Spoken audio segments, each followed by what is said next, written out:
سلامونه ګرانو دوستانو، نن درته یو داسې مرض په اړه معلومات درکوم چې انسان ورسره ډیر په تکلیف وي او بعضې بیا له شرمه نشي ویلی چې زه دا مرض لرم.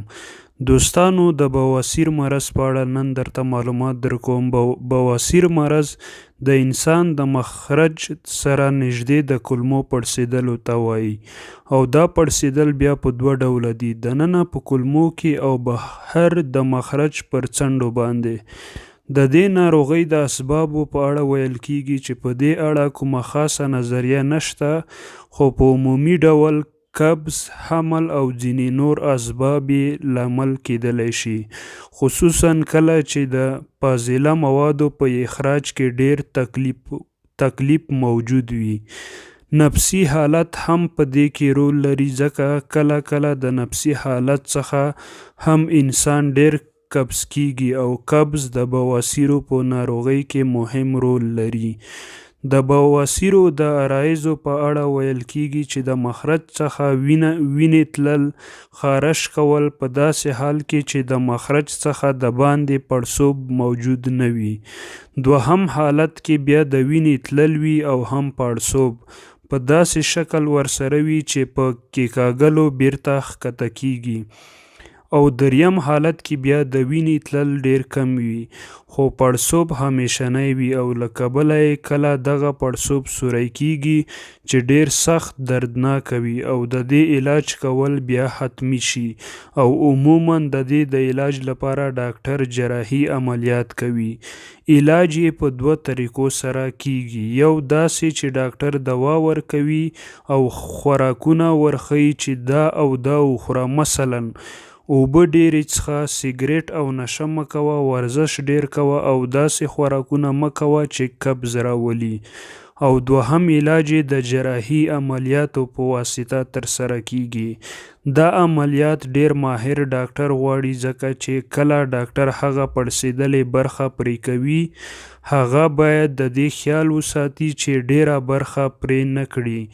بواسیر په دوه ډوله ده: اول بادي بواسیر چې درد او خارښت لري، دوهم خوني بواسیر چې ورسره وینه اخراجیږي.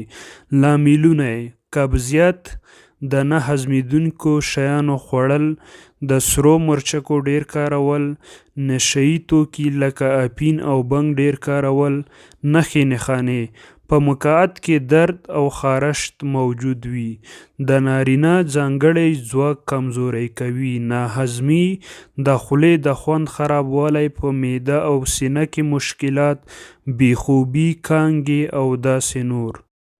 دا ناروغي هم په ښځو او هم په نرانو کې شته، خو ډیر خلک له 45 او 50 کلونو ترمنځ پرې اخته کېږي.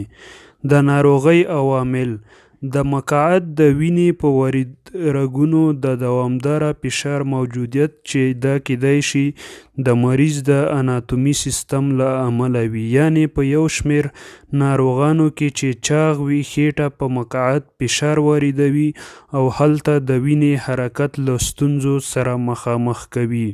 همداراز قبضیت په دوامداره توګه هم په همدې رګونو فشار واردوي. حرکت کموالی، د اوبو او اوبلنو یا نرمو موادو کم خوړل. د بواسیرو یو بل لامل هم د ډیر وخت لپاره په ولاړه دریدل یا هم د پښو په سر کېناستل دي، ځکه په داسې ډول هم د وینو په لاندنیو رګونو ډیر فشار واردیږي.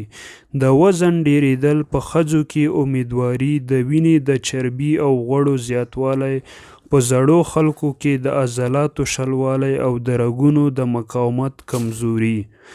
د حل لاره او مخنیوی یې: لومړی دا چې تشناب ته د تلو پر مهال ارامه کینئ او هڅه مه کوئ چې زور ووهئ او زر له تشناب نه ووځئ. دوهم، په تشناب کې د ډیر وخت لپاره د پښو په سر هم مه کینئ. کولی شئ زر تشناب ته لاړ شئ، خو په یو وار. په تشناب کې د ډیر وخت له تیرولو ډډه وکړئ. دریم، که مو وزن ډیر وي د وزن د کمولو لپاره اقدام وکړئ چې کولی شي د غذایي رژیم په سمولو او سپورت سره دا چاره ترسره کړئ. څلورم، مناسبه اندازه د پښو تګ د قبض له کمښت او د بواسیرو له کمیدو سره مرسته کوي، خو ډیر تګ په خپله د بواسیرو د ډیروالي لامل ګرځي. شپږم، د ورځې نیم ساعت په پښو ګرځېدل ګټور دي. اووم، غذایي رژیم.